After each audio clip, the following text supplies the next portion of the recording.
Mais les ports restent silencieux. Puis, une seule ligne apparaît sur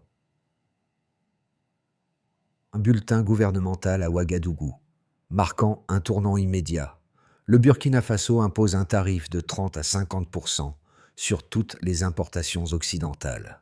En l'espace de 48 heures, le plus petit exportateur d'or au monde change le cours du commerce international. Cette décision, impulsée par eux, a bouleversé l'équilibre mondial. Que signifie cette manœuvre pour l'avenir de l'Afrique et du commerce mondial? Le monde entier attend la réponse. Le Burkina Faso, après des années d'exploitation de ses ressources naturelles par les puissances occidentales, a enfin pris une décision audacieuse: renverser les règles du commerce international. En imposant des tarifs élevés sur les importations occidentales, le gouvernement d'Ibrahim Traoré met un terme à une époque de dépendance et ouvre une nouvelle ère d'autosuffisance. Loin de considérer cette action comme une simple réaction, Traoré a mis en avant l'idée d'une justice économique, où l'Afrique n'est plus perçue comme une terre d'exploitation, mais comme un acteur économique à part entière. Cela pourrait bien être le début d'une révolution silencieuse dans le commerce mondial. Mais l'enjeu est immense. Cette décision risque de provoquer des représailles violentes de la part des pays occidentaux. Le Burkina Faso peut-il vraiment se défendre face à ces puissances économiques? Ou cette prise de position audacieuse est-elle condamnée à l'échec? La question reste en suspens, mais ce qui est certain, c'est que l'équilibre mondial est désormais remis en question. Le mouvement du Burkina Faso a surpris le monde entier, mais il ne s'agit pas d'une décision isolée. Depuis des années, l'Afrique, et en particulier le Burkina Faso, a été contraint d'exporter ses ressources naturelles sous des conditions inéquitables. L'or, le beurre de karité et le cacao, produits sur le continent, ont été soumis à des taxes et des prix manipulés par les puissances occidentales. Avec son cabinet, Ami mise en place un nouveau décret qui vise à rétablir l'équilibre. Les importations de produits technologiques occidentaux, comme les ordinateurs, les smartphones et les véhicules électriques, se voient désormais taxées entre 30 à 50%. La réaction rapide du Burkina Faso a été calculée et délibérée. Un contre-coup à l'augmentation des droits de douane sur l'or africain par les États-Unis.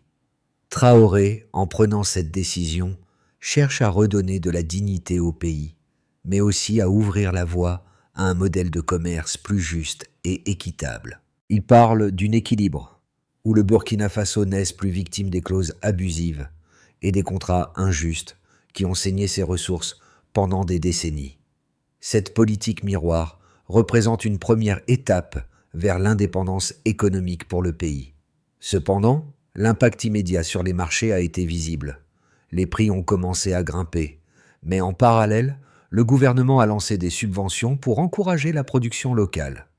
La question qui se pose alors est de savoir si cette approche, perçue comme une rébellion économique, peut réellement porter ses fruits à long terme. Pour beaucoup, cette décision marque le début d'une nouvelle ère pour l'Afrique, mais pour d'autres, elle risque de nuire gravement aux petites entreprises locales. Ce qui est sûr, c'est que le Burkina Faso, un petit pays enclavé, a décidé de défier l'ordre mondial du commerce. Ibrahim Traoré, le président du Burkina Faso, incarne une figure déterminée dans un contexte de lutte pour l'indépendance économique. Depuis sa prise de fonction, il a montré une volonté de rompre avec les conventions établies et de remettre en question les relations commerciales déséquilibrées entre l'Afrique et l'Occident. Cette décision audacieuse de taxer les importations occidentales s'inscrit dans une logique de reconquête de la souveraineté économique, mais aussi de dignité pour son pays. Traoré considère cette mesure comme un moyen de restaurer l'équilibre, un équilibre qui a été rompu depuis des décennies par des politiques économiques imposées de l'extérieur. Au cœur de cette décision, Traoré se positionne comme un défenseur des intérêts de son peuple, cherchant à ouvrir la voie à des industries locales. Il a souligné que l'Afrique, et particulièrement le Burkina Faso, ne devrait pas rester dans la position de simple fournisseur de matières premières brutes.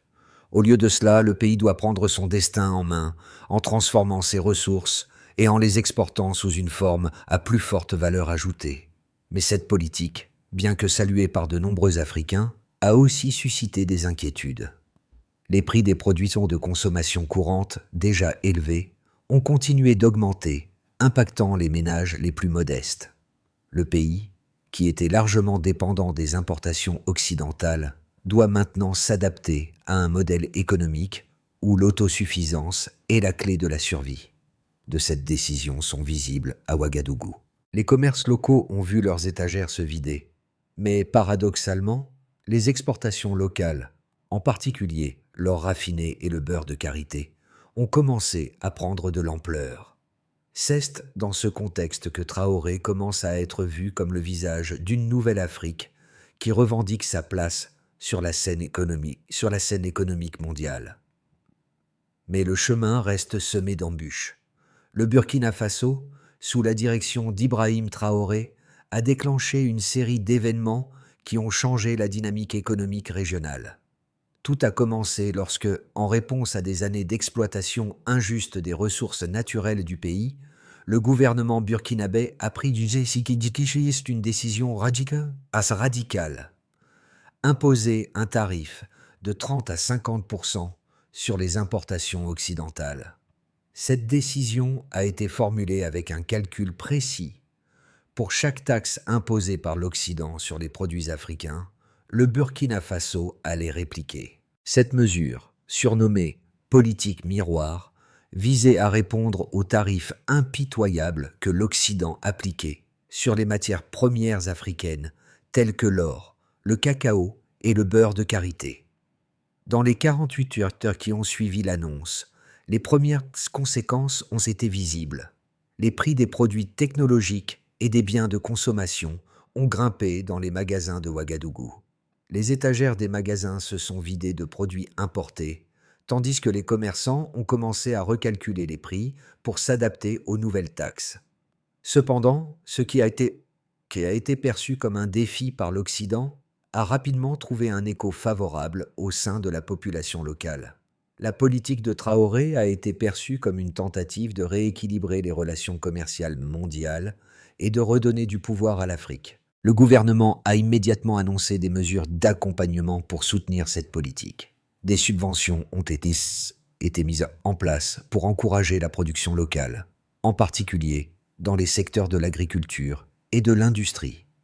Les fermes locales ont commencé à vendre directement leurs produits au marché urbain, réduisant ainsi la dépendance du pays aux importations. Des raffineries d'or locales ont ouvert leurs portes, transformant ainsi la matière brute en produits finis à plus forte valeur ajoutée. Moins de 2 semaines après l'instauration des taxes, le pays a vu des signes tangibles de croissance économique interne. Sur la scène internationale, en particulier avec l'Union européenne et les États-Unis, qui ont exprimé leur mécontentement face à cette rébellion économique. La réponse de Washington, bien que modérée, a été claire. Des représailles économiques étaient à prévoir si le Burkina Faso persistait dans cette voie. Toutefois, les autorités burkinabées n'ont pas reculé. Le président Traoré a réitéré que cette politique visait à garantir l'équité et à briser le cycle de dépendance économique qui assiège l'Afrique depuis des décennies. Ce moment marque un tournant dans la politique économique du pays. En moins de temps qu'il n'en fallait pour le dire, le Burkina Faso était passé d'un simple exportateur de matières premières à un acteur économique audacieux, réclamant sa part du gâteau mondial. Cependant, cette transition ne se fait pas sans défi. Si l'objectif de Traoré est de créer un modèle économique plus juste et durable, l'impact immédiat sur les populations locales reste incertain. Les tensions sur le marché interne se poursuivent, avec une augmentation notable des prix de l'électronique et des produits alimentaires. Pour l'instant, le pays semble avoir trouvé un équilibre fragile entre autonomie économique et risque inflationniste. La dynamique de cette politique a cependant inspiré d'autres nations africaines, et des discussions ont commencé à émerger sur l'idée de créer une coalition d'États africains qui pourraient suivre l'exemple du Burkina Faso, imposant leurs propres conditions commerciales à l'Occident. Le Mali, le Niger et d'autres pays voisins ont commencé à observer de près l'évolution des événements. Le monde entier était désormais à l'écoute de l'Afrique, un continent qui, autrefois perçu comme un récepteur passif de l'aide internationale, se transforme en un acteur économique autonome, montrant clairement l'impact de la politique économique menée par Ibrahim Traoré au Burkina Faso. Depuis l'imposition des nouveaux tarifs sur les importations occidentales, le pays a enregistré plusieurs changements économiques notables. Selon les données du ministère des Finances du Burkina Faso, les réserves de change ont montré une légère amélioration au cours du premier mois suivant l'instauration de ces taxes. Le pays a réussi à maintenir sa stabilité monétaire malgré une pression extérieure accrue, démontrant que la politique de taxation a eu un effet positif à court terme sur la situation économique nationale. Une autre statistique significative concerne la production locale. Dans les 2 mois suivant la mise en place des subventions gouvernementales pour encourager l'industrie locale, les exportations d'or raffiné ont augmenté de 20%. Ce chiffre marque un tournant pour un pays qui, historiquement, expédiait principalement de l'or brut, vendu à des prix inférieurs à sa valeur réelle. Le ministre des Mines a indiqué que cette transformation a permis de générer un revenu supplémentaire estimé à 15 millions de dollars pour le pays, somme qui sera réinvestie dans les infrastructures locales et dans la diversification des secteurs industriels. De plus, les prix des produits agricoles locaux ont montré une tendance haussière, notamment dans les zones rurales. Le volume de vente de céréales, de manioc et d'autres produits de base a augmenté de 30% dans les marchés urbains de Ouagadougou. Les producteurs locaux, auparavant marginalisés, ont vu une demande accrue pour leurs produits en raison de la réduction des importations étrangères. Les coopératives agricoles locales ont enregistré une hausse de 25% de leurs revenus grâce à la mise en place de circuits de distribution directe, réduisant ainsi leur dépendance vis-à-vis des grossistes étrangers. Cependant, l'impact sur les consommateurs reste mitigé. L'indice des prix à la consommation, IPC, a augmenté de 5% dans la première période, suivant l'introduction des tarifs, avec une forte hausse des produits alimentaires et des biens technologiques. Selon les experts économiques, cela est dû à l'augmentation des coûts de production locaux, bien que cette inflation soit compensée par l'augmentation de la production locale. Les consommateurs des classes moyennes et inférieures ont dû s'adapter à ces hausses de prix, bien que le gouvernement ait mis en place des aides ciblées pour les plus vulnérables. Une autre donnée intéressante provient des exportations vers des pays non occidentaux. Après l'annonce des tarifs, les exportations vers la Chine et l'Inde ont connu une augmentation de 37%, les acheteurs de ces pays cherchant à diversifier leur chaîne d'approvisionnement loin des marchés occidentaux. Cette tendance pourrait signaler une nouvelle orientation pour le Burkina Faso, qui pourrait voir ses relations commerciales évoluer vers l'Est plutôt que vers l'Ouest. Cette réorientation stratégique a été bien accueillie par les économistes locaux, qui estiment que cela pourrait renforcer la position économique du pays à long terme. Enfin, la réaction internationale a été mesurée. Bien que le FMI et la Banque mondiale aient exprimé des inquiétudes concernant les conséquences à long terme de cette politique protectionniste, aucun des grands acteurs économiques n'a pris de mesures immédiates pour sanctionner le Burkina Faso. Ce silence international suggère une prudence face à l'initiative burkinabé, dont le succès pourrait encourager d'autres nations africaines à emboîter le pas. La politique d'Ibrahim Traoré au Burkina Faso, bien que radicale, est soutenue par une argumentation solide qui trouve des échos au-delà des frontières du pays. Premièrement, cette décision s'inscrit dans une longue histoire de relations commerciales asymétriques entre l'Afrique et l'Occident. Depuis des siècles, l'Afrique est exploitée pour ses ressources naturelles, mais elle n'a jamais été autorisée à en tirer une véritable valeur ajoutée. Le pétrole, l'or, le cacao, le beurre de karité. Ces matières premières sont extraites en grande quantité du sol africain, mais les bénéfices de leur transformation, de leur consommation et de leur vente se trouvent majoritairement entre les mains des pays occidentaux. La politique de Traoré cherche à corriger cette inégalité en imposant des taxes sur les biens importés. Une mesure qui reflète la nécessité pour les nations africaines de prendre le contrôle de leur propre économie. Deuxièmement, l'argument de la souveraineté économique est l'un des plus puissants pour soutenir cette politique. Traoré ne se contente pas de proposer une réaction aux taxes occidentales. Il cherche avant tout à construire un modèle économique plus équitable pour le Burkina Faso et, par extension, pour toute l'Afrique. Le pays a longtemps été pris dans un cycle de dépendance où les matières premières étaient exportées sans transformation. Cette situation a non seulement appauvri le pays, mais a également maintenu ses industries sous-développées. En créant des incitations pour la production locale, le Burkina Faso espère non seulement diversifier ses sources de revenus, mais aussi encourager l'innovation et le développement d'une économie autonome. Il faut également souligner que ce changement n'est pas seulement une question de rétribution économique, mais aussi une question de dignité. Depuis trop longtemps, les Africains ont été contraints d'accepter des termes inéquitables dans le commerce international. En défiant les géants économiques mondiaux, Traoré propose une nouvelle vision pour l'Afrique. Une Afrique capable de négocier sur un pied d'égalité avec l'Occident, sans se soumettre aux conditions imposées par des accords souvent biaisés. Cependant, il est important de reconnaître que cette politique comporte des risques. Si l'Occident décide d'imposer des représailles, le Burkina Faso pourrait se retrouver dans une position délicate. Les sanctions commerciales pourraient nuire à l'économie locale, notamment en augmentant le coût des biens de consommation.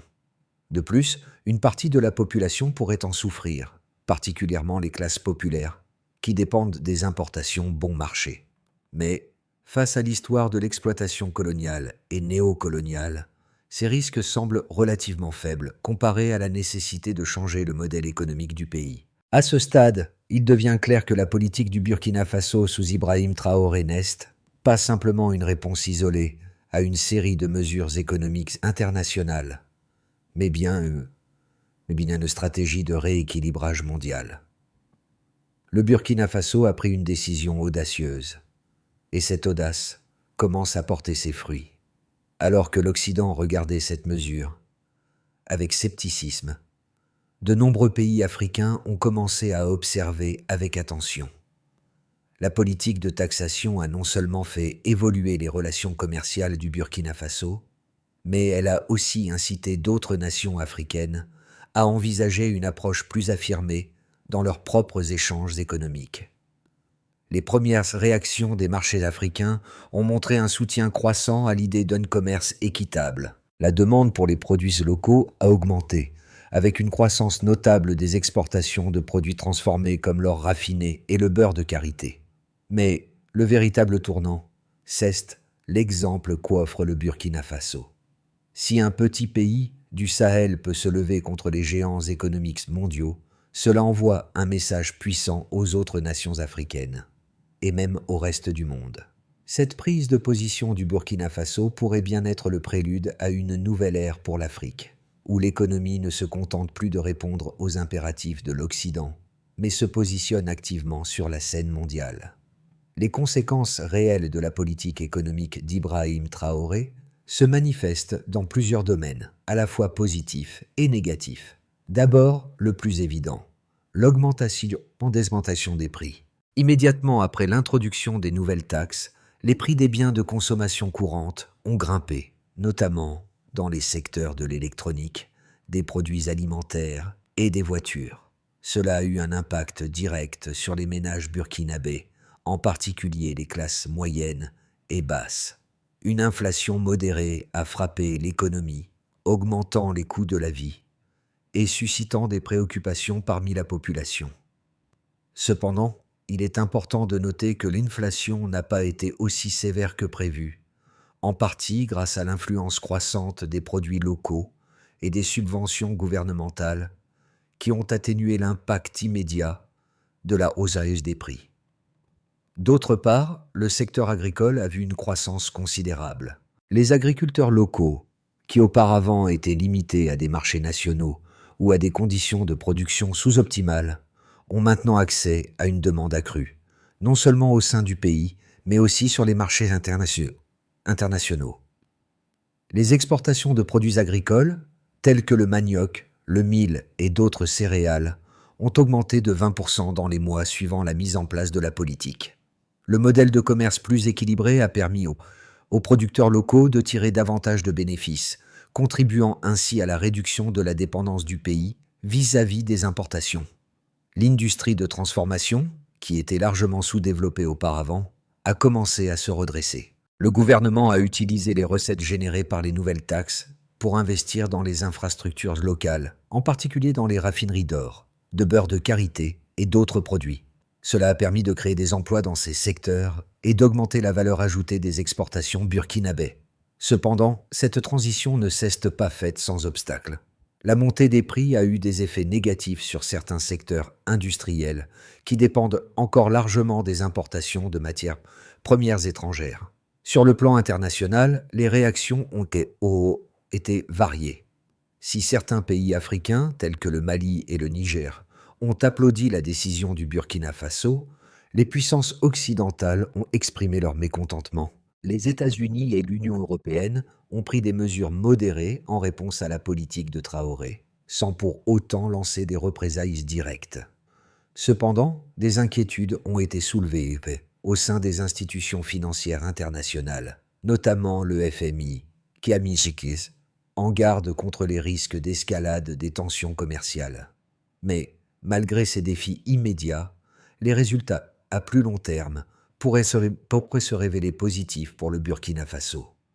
En diversifiant ses exportations, en encourageant l'autosuffisance et en réduisant la dépendance aux importations, le pays pourrait amorcer une véritable transformation économique.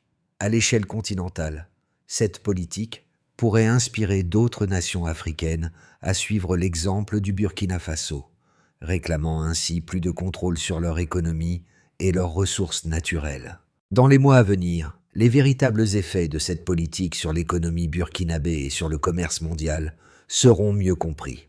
Si le Burkina Faso réussit à maintenir l'équilibre entre protectionnisme et développement local, il pourrait bien servir de modèle pour d'autres pays d'Afrique désireux de se libérer des chaînes de la dépendance économique. À 6 mois, la situation économique du Burkina Faso pourrait se dérouler selon 3 scénarios distincts, chacun ayant des répercussions profondes sur l'avenir du pays et de l'Afrique dans son ensemble. Chacun de ces scénarios dépendra de la manière dont le gouvernement gérera les défis internes tout en naviguant dans les tensions externes. Scénario de base. Maintien de l'équilibre économique. Le scénario le plus probable est celui où le Burkina Faso parvient à maintenir un équilibre fragile entre ses nouvelles politiques économiques et la réaction des marchés. Si le gouvernement continue de soutenir les secteurs locaux par des subventions ciblées et des investissements dans les infrastructures, il est plausible que la production locale continue de croître. Les exportations d'or raffiné et de produits agricoles continueront à augmenter et les industries de transformation gagneront en compétitivité. Cependant, l'inflation pourrait demeurer un problème mineur et les prix des biens de consommation continueront d'être élevés. À long terme, le pays pourrait voir une diversification de son économie, réduisant ainsi sa dépendance aux importations. Scénario optimiste. Expansion économique rapide. Dans un scénario plus optimiste, le Burkina Faso réussirait à attirer davantage d'investissements étrangers, notamment de la part de pays comme la Chine et l'Inde, qui ont déjà montré un intérêt croissant pour les ressources africaines. Si ces investissements se concrétisent, les exportations du pays pourraient augmenter de manière significative, notamment dans les secteurs de l'agriculture et de l'énergie. Une plus grande attention serait accordée aux infrastructures locales, comme les raffineries et les fermes industrielles, stimulant ainsi l'emploi et la production locale. Dans ce cas, le pays pourrait voir ses réserves de change augmenter de manière substantielle, ce qui améliorerait sa position économique sur la scène mondiale. De plus, si d'autres nations africaines suivent l'exemple du Burkina Faso, cela pourrait renforcer le bloc économique africain dans son ensemble. Scénario pessimiste. Tensions commerciales et déstabilisation interne. Le scénario le plus sombre impliquerait une escalade des tensions commerciales avec l'Occident, accompagnée de sanctions économiques plus sévères. Si l'Occident réplique en imposant des tarifs sur les exportations africaines ou en réduisant les investissements dans la région, cela pourrait entraîner une contraction de l'économie burkinabé. Le pays risquerait de faire face à une instabilité interne, avec une hausse des prix, des pénuries et une augmentation du chômage. Les groupes d'opposition pourraient capitaliser sur la frustration de la population, menaçant la stabilité politique du pays. En conséquence, le Burkina Faso pourrait voir ses objectifs de souveraineté économique compromis par des tensions économiques internes et externes. Chaque scénario présente des défis, mais aussi des opportunités. L'avenir du Burkina Faso dépendra de la manière dont il saura naviguer dans ce nouvel environnement économique mondial. Si le pays parvient à équilibrer ses ambitions avec la réalité des marchés mondiaux, il pourrait devenir un modèle de transformation économique en Afrique. L'histoire du Burkina Faso, sous la conduite d'Ibrahim Traoré, dépasse les frontières du pays. Elle parle à un continent tout entier qui a trop longtemps été marginalisé dans l'arène économique mondiale. À travers cette politique audacieuse, le Burkina Faso donne l'exemple d'un pays qui, au lieu de subir, prend les choses en main. Il s'agit là d'un modèle de résistance, mais aussi de résilience face aux défis mondiaux. C'est un appel à l'Afrique pour qu'elle se réveille et s'affirme. Un appel à refuser l'exploitation et à revendiquer une place au sein du marché global, non pas comme une victime, mais comme un acteur économique puissant. Pour les habitants du Burkina Faso, ce n'est pas simplement une politique économique. C'est une question de dignité, une question de savoir si un petit pays d'Afrique peut redéfinir ses relations avec le monde et inverser des siècles de domination économique. Le défi que pose Traoré est celui de la souveraineté, mais aussi de l'égalité. Pour les autres nations africaines, cela peut être vu comme une opportunité pour réexaminer leurs relations commerciales avec l'Occident et repenser leur stratégie économique. Dans les rues de Ouagadougou, les opinions divergent, mais une chose est claire, la discussion a changé. Ce n'est plus une question de subir les conditions imposées, mais d'élaborer des stratégies pour survivre et prospérer. Si le Burkina Faso réussit, il pourrait bien être le premier domino à tomber, inspirant d'autres nations africaines à suivre le même chemin. Et si cela fonctionnait? Et si ce n'était pas juste un rêve audacieux, mais une réalité possible pour l'Afrique entière? C'est là le véritable enjeu, non seulement pour le Burkina Faso, mais pour un continent tout entier. Pour que le Burkina Faso réussisse à réaliser ses ambitions économiques et que la politique de taxation porte ses fruits, plusieurs étapes clés doivent être suivies, à la fois à l'échelle nationale et internationale. Voici un plan en 3 étapes pour garantir le succès à long terme de cette stratégie audacieuse. 1. Renforcement des infrastructures. Infrastructures locales. La première étape cruciale est d'investir massivement dans les infrastructures locales, en particulier dans les secteurs de la production agricole et industrielle. Le gouvernement doit continuer à soutenir les petites et moyennes entreprises, PME, en leur fournissant des subventions ciblées, des prêts à faible taux d'intérêt et des formations pour améliorer leur productivité. Des investissements dans des raffineries locales et des usines de transformation d'or, de beurre de karité et d'autres ressources naturelles sont nécessaires pour ajouter de la valeur à ces produits avant leur exportation. L'objectif ici est de transformer le pays en un centre de production et de transformation à valeur ajoutée, plutôt que de dépendre uniquement de l'exportation de matières premières brutes. 2. Diversification des partenariats commerciaux. En parallèle, il est essentiel pour le Burkina Faso d'élargir ses partenariats commerciaux. Tandis que l'Occident reste un marché clé, les relations avec la Chine, l'Inde et d'autres pays émergents doivent être renforcées. L'Afrique, dans son ensemble, doit se réorienter vers des partenariats plus diversifiés, évitant ainsi d'être à la merci des fluctuations de l'économie occidentale. Le Burkina Faso, en particulier, peut offrir des ressources naturelles précieuses à des prix compétitifs aux pays asiatiques, tout en tirant parti de leur soutien pour le développement de ces infrastructures. 3. Renforcement des capacités internes et gestion des tensions sociales. Enfin, il est impératif de gérer les tensions sociales qui pourraient résulter de cette transition économique. Les hausses et baisses de prix et les pénuries temporaires doivent être gérées par des politiques publiques efficaces, telles que des programmes d'assistance pour les populations vulnérables et des politiques de prix équitables pour les biens de première nécessité.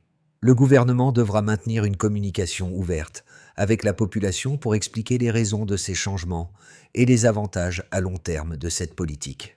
Le dialogue entre le gouvernement et les différentes forces sociales sera clé pour éviter toute crise interne qui pourrait mettre en péril les gains réalisés.